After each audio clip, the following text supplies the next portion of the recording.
ازاي ارضى بالابتلاء اللي انا فيه؟ مش قادر ارضى، موجوع قوي ومتألم ومش عارف ارضى. وده كان السؤال اللي اتسأل لي وانا في لايف، ازاي ارضى يا غادة؟ فانا النهارده قررت ان انا اجمع الطريقة اللي ارضى بيها بالابتلاء بتاعي وهتعلمها معاكم. هم 7 نقاط مفيش غيرهم. بعد ال7 نقاط دول هتحمدوا ربنا على انكم وصلتوا لنعمة الرضا، وهتبقوا راضين على كل حاجة بتحصل في حياتكم. اول حاجة يا جماعة لازم نفهمها عشان اتعلم ازاي ارضى، وانا هتعلم معاكم. مش معنى ان انا زعلانة يبقى انا مش راضية، خلاص. مش معنى ان انا موجوعة يبقى انا مش راضية، لا. فرقوا ان احنا اثناء الابتلاء ممكن نكون تعبانين، مقهورين، بنحزن، بنعيط، بس نزعل من غير اعتراض على امر الله. هو ده الرضا، افهموا. نتألم ونتقهر ونعيط من غير سخط، ما نسخطش على اقدار الله لينا، كده احنا راضيين خلاص. الحزن حاجة عادي موجودة، الحزن مع الرضا. وعايزه افكركم بان سيدنا محمد عليه افضل الصلاه والسلام، صلوا على النبي في الكومنتات، السنه اللي ستنا خديجه ماتت فيها وعمه مات فيها سمي العام ده بعام الحزن. يعني الحزن، طب النبي يعني اولى الناس ان هو نقدر نقول عليه ان هو ازاي حزين وراضي. الحزن عادي، نحزن ونتقهر ونتوجع واحنا راضيين، بس اهم حاجه بلاش سخط، بلاش اعتراض على اقدار الله. طب هنقول ايه في اللحظة اللي احنا عندنا حزن شديد فيها ومقهورين، بس احنا عايزين نتعلم الرضا؟ في رقم 1 هنقول يا رب اخترت لي وانا على ثقة تامة باختيارك، حتى لو انا مش فاهمة اقدارك. وانا شرحت لكم قبل كده ان احنا مش لازم نفهم الحكمة من ابتلاعنا، وقلت لكم وذكرتكم بقصة سيدنا الخضر لما كان مع سيدنا موسى. هل انتم متخيلين ان الناس اصحاب السفينة فهموا ليه السفينة تم خرقها؟ لا والله، ما ممكن عاشوا وماتوا ومش فاهمين ان ربنا اشاء بقدره ان يتم خرق السفينة، لان دي فيها مصدر رزق ليهم، وهم الخرق هيكون بسيط فهيصلحوه بعد كده. لكن الحاكم الظالم، الملك الظالم، كان الجنود هياخدوا السفينة والسفينة سليمة. فما عادي يا جماعة، ممكن ما نفهمش الحكمة بس نقول الحمد لله على قضاءك وقدرك، وده هو ده تمام الرضا. يا رب انا واثقة في اختيارك ليا، لكن انا ممكن ما افهمش الحكمة، الحمد لله. بس تأكدوا تماما، وانا ان شاء الله يعني بقول لكم هتفهموا الحكمة بس بعدين. خلاص، دي اول حاجة، رضا نتعلمه، نحزن ونبكي ونتقهر وتمام، بس من غير اعتراض على قدر الله ولا سخط. طيب تاني حاجة عشان تتعلموا الرضا بجد والله العظيم، وركزوا يا جماعة في تاني حاجة دي مهمة، لازم نفرق بين اللي في ايدنا واللي مش في ايدنا. يعني ايه بقى؟ اشرح لنا الموضوع ده يا غادة. اللي في ايدك اللي انت ممكن تسعى ليه وتاخد بالاسباب فيه، خلاص. ما تبسط لنا الموضوع، ايه اللي في ايدنا واللي مش في ايدنا؟ اقول لكم، يعني في ناس بتكون ابتلاءها في المرض، خلاص، ففي ايدها ان هي تسعى على تدور على دكتور، تتعالج، تشوف حلول لمرضها، لو في دواء بتاخده تمام.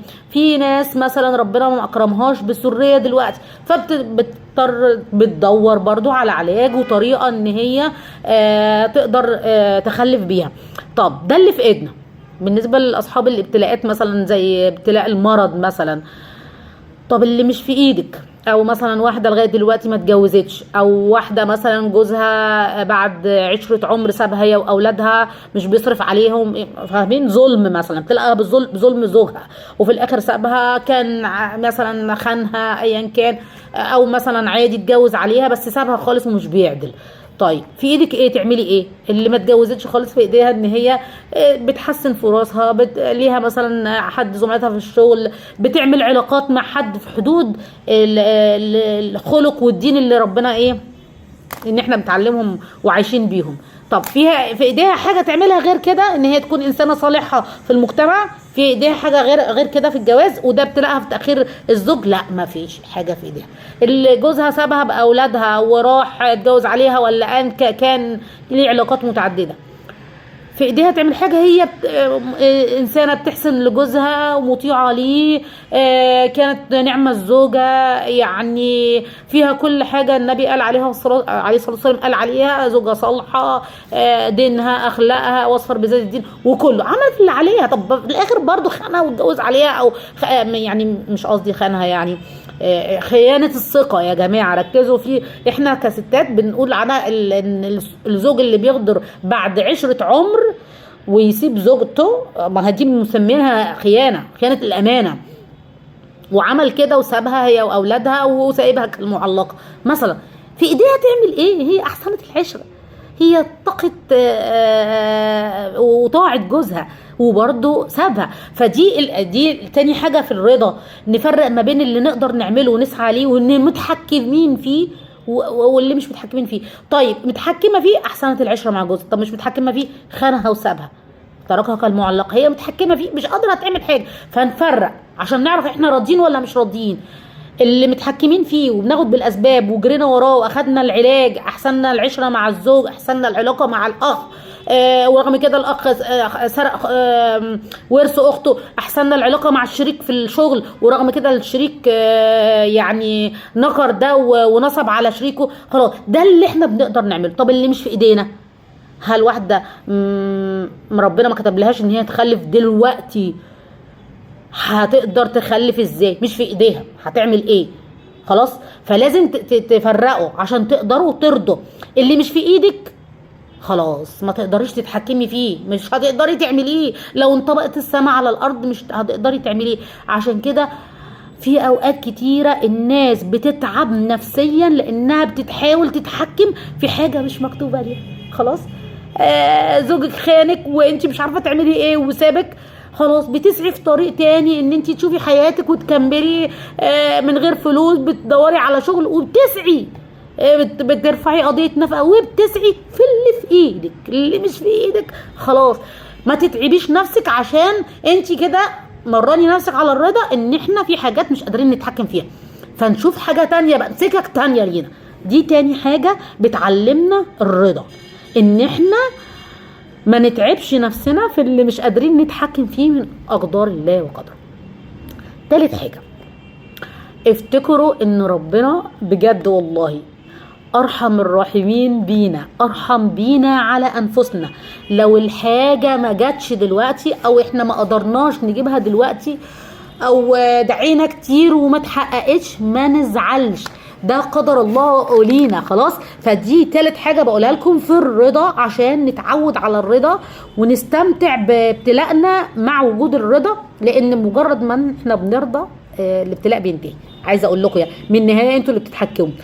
انت دلوقتي الحاجه اللي معاك ما اتحققتش، او الدعاء اللي انت بتدعيه ما اتحققتش، او رد الظلم ما اترفعش، او رد الحقوق ما رجعتش، مش عشان انت ربنا نسيك، لا لا لا ابدا ابدا، والله ربنا مش نسينا، ولا علشان انت وحش، لا انت مش وحش، لكن هي وقتها ما قامش. لو جت دلوقتي هتيجي بالشكل اللي مش حلو، فما تزعلوش. دي تالت حاجة اقدر اقول لكم عليها في تعلم الرضا، ان احنا ربنا مش نسينا، الحاجة مش هتيجي دلوقتي، نرضى بيها في وقتها، وربنا طالما احنا فوضنا الامر لله في الابتلاء اللي عندنا، فربنا في الوقت اللي ربنا يريده، دي حكمته الوقت، المكان، الطريقة، الشكل، احنا مسلمين الامر لله. خدوا التالت حاجة دي مهمة. رابع حاجة عشان اتعلم معاكم الرضا، انا بتعلم معاكم دلوقتي، انا جمعت لكم الحاجات دي وكتبتها قدامي اهي عشان اتعلم معاكم. عايزاكم تبدلوا كلمة ليه، بجد بجد بجد بدلوا كلمة ليه. احنا اول ما يجيلنا الابتلاء عندنا حاجة يعني لازمة معانا، نتذكر الوجع اللي عندنا. ليه مش معترضين؟ انا عارفه ان انتوا مش معترضين، والله انا عارفه وحاسه، بس احيانا بتدخل كلمه ليه حصل معايا كده، اشمعنى انا يعمل معايا كده، اشمعنى بعد العطاء اللي عطيته للناس اللي ظلموني وراحوا خانوني في الاخر؟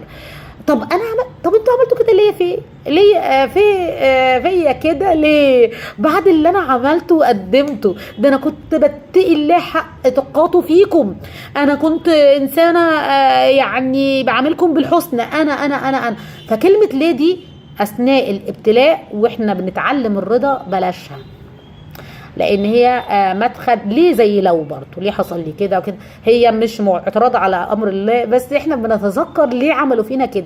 بلاش اول ما نيجي نقول ليه نفتكر كلمه كده او دعاء حلو، نقول ايه؟ يا رب فهمني الحكمه.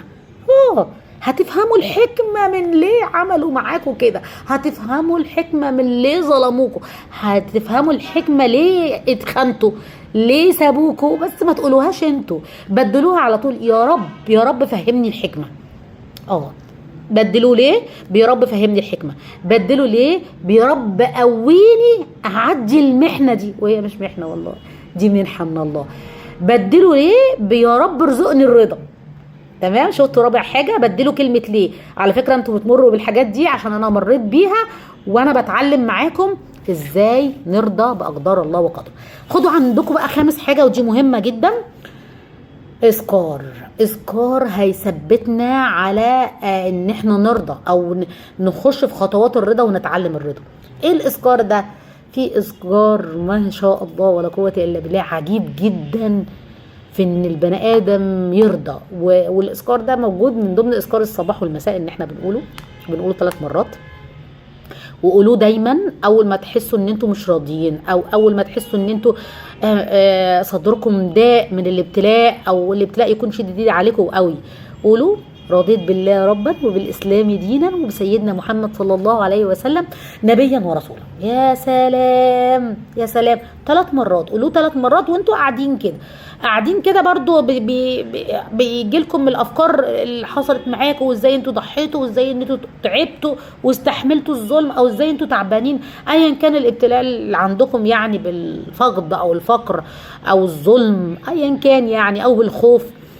قولوا اذكار، والله والله والله العظيم الاذكار ده حلو جدا، هينقلكم نقله تانية خالص والله العظيم. قولوه هيريح بالكم. قدر الله ما شاء فعل. يا هي كده يا غاده؟ كده هيمحي خالص حته ان انتوا موجوعين اول ما تشوفوا الابتلاء وتقعدوا تفكروا في يا نهار ابيض ده انا اتسبت يا ربي بعد 20 سنه، يقول لك 27 سنه وانا قاعده مستحمله ومكمله واهانه وقله كرامه وفقر وابني وعلي في الاخر كده. لا، ارجعي على طول. قدر الله ما شاء فعل. ازاي؟ ما هي مشروحه. قدر الله، ده قدرك فوقي يا غاده، قدرك على طول. قدر الله ما شاء فعل يا غاده، قدرك ايا كان ابتلائك ده قدرك عند الله، ده في الكتاب عند الله في اللوح المحفوظ. اقدارنا اتكتبت قبل ما احنا نتخلق، اتكتب احنا هنموت امتى وهنعيش امتى وهنتولد امتى هنبقوا في الدنيا سعداء ولا زعلانين، كل حاجه بالثانيه، كل اقدارنا مكتوبه. فلو احنا ابتلينا وكنا من المبتلين او احنا تعبانين في حياتنا في حاجه معينه، او حصل معانا مرض او ما هو ده قدر مكتوب علينا. فانت تريحي نفسك من التفكير ازاي قدر الله ما شاء فعل. بدلي اول ما يجي الماضي اللي هو الاليم اللي احنا بنقعد نعيط ونبكي عليه في دماغنا، قدر الله ما شاء فعل. هتمحي كل حاجه، هتمحي وسوسه الشيطان ليكي ان انت ايه اللي حصل لك، خلاص قدر الله ما شاء فعل. خلاص. 3 اذكار بعد رضيت بالله ربا والاسلام دينا وقدر الله ما شاء فعل، حسبنا الله ونعم الوكيل.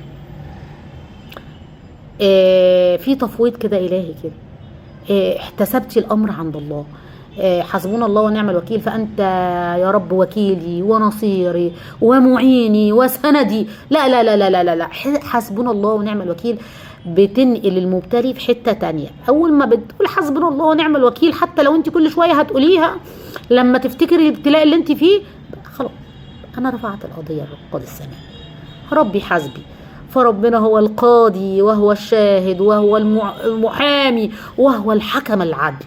اول ما تتذكر الابتلاء عشان ترضى بيه، قول بس، قول على ثقة، على ثقة من اختك الغلبانة الضعيفة غادة، بعد رضيت بالله ربا وبعد قدر الله ما شاء فعل، قول حسبنا الله ونعم الوكيل. شوفوا بقى الراحة والطمأنينة اللي انتوا هتكونوا فيها ان شاء الله، هتحسوا بالسكينة والله العظيم.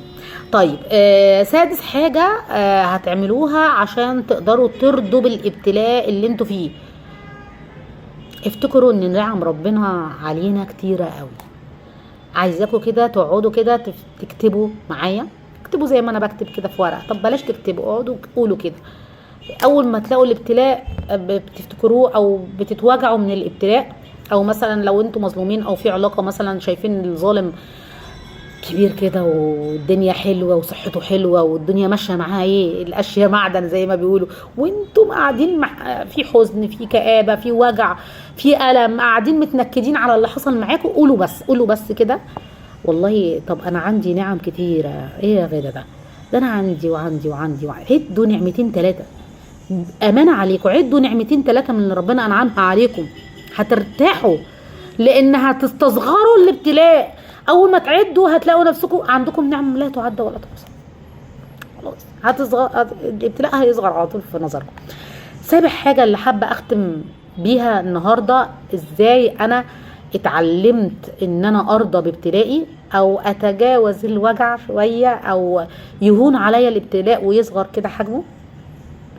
ان انا لازم اعرف يا غاده، انا بقول على نفسي اهو، انتم متعلمين كل حاجه وفاهمين كل حاجه، لازم اعرف ان درجه الرضا دي درجه عاليه جدا، مش اي حد هيوصل لها.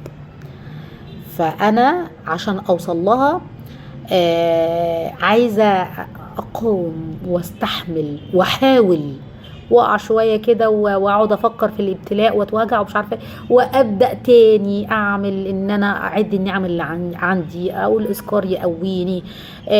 عادي احزن شويه، انا بني ادم. النبي عليه افضل الصلاه والسلام كان بيحزن لما ابنه توفى، وكان عنده ابتلاء في وفاه ابنه، وبعد كده اولاده كلهم ماتوا ما عدا ستنا فاطمه هي اللي عاشت، وكان اولاده منهم البنات كان بيتعب جدا ويبقى عندهم مرض شديد، وعدى بابتلاءات كتير سيدنا محمد، وكان بيحزن، كان بيحزن، بس كان الرضا موجود، يعني ده نبي الله سيدنا محمد. فأنا لازم أتجاوز وأفتكر تملي إن أنا طول ما أنا في ابتلاء ده ربنا حبيبني، أنا ربنا أراد إن هو يبتليني عشان يقربني إليه، ربنا بحكمته أنا مش فاهماها دلوقتي بس هفهمها بعدين. لازم كده، لازم أرضى، فلازم أحاول عشان أوصل للدرجة بتاعة الصبر. ما أنا بعد ما أرضى هصبر، ولما أصبر هتتمثل فيا الآيات بقى اللي كان فيها بشرى للصابرين، وبشر الصابرين ان الله يحب الصابرين. اولئك عليهم صلوات من ربهم ورحمه واولئك هم المهتدون. انا بقى يعني انا بقوي نفسي لما هقدر اوصل لمنزله الرضا، والله كل حاجه قدامي هتتكشف. وساعتها بقى اللي كنت بقول لكم الحكمه من الابتلاء هتشوفوها بعد ما ترضوا، هتعرفوا قد ايه ان ربنا ما كانش في حياتكم الابتلاء عشان هو محنة، ده هو منحة. ربنا زاح من طريقكم ناس بعد ما ترضوا، هتفهموا الحكمة، عشان ربنا كان عالم بترتيبات الناس دي ومكرهم ليكم، فربنا زاحهم من طريقكم. وايه، مش انتوا اللي عملتم معاهم مشكلة او انتوا اللي خنتوا او انتوا اللي ظلمتوهم، لا ده هم اللي ظلموكم. ربنا حبيبنا، فاحنا بعد ما نفهم الحكمة من احنا في ابتلائنا ليه، بنعرف ان ربنا رايد ان هو يسمع صوتنا دايما في الدعاء والتوسل ليه لرفع البلاء عننا. والله العظيم ارضوا يا جماعة. من رضي بقدري، ربنا بيقول لنا من رضي بقدري اعطيته على قدري، ويا بخت اللي يرضى بقدر الله وقدره، فربنا هيديه على قدره، ويا بخته بقى. الفيديو ده صدقة جارية على روح بابا وجميع موتى المسلمين، وانتوا كمان معانا. وانا غدا اتمنى لكم السعادة، اسيبكم في رعاية الله وامنه، والسلام عليكم ورحمة الله وبركاته.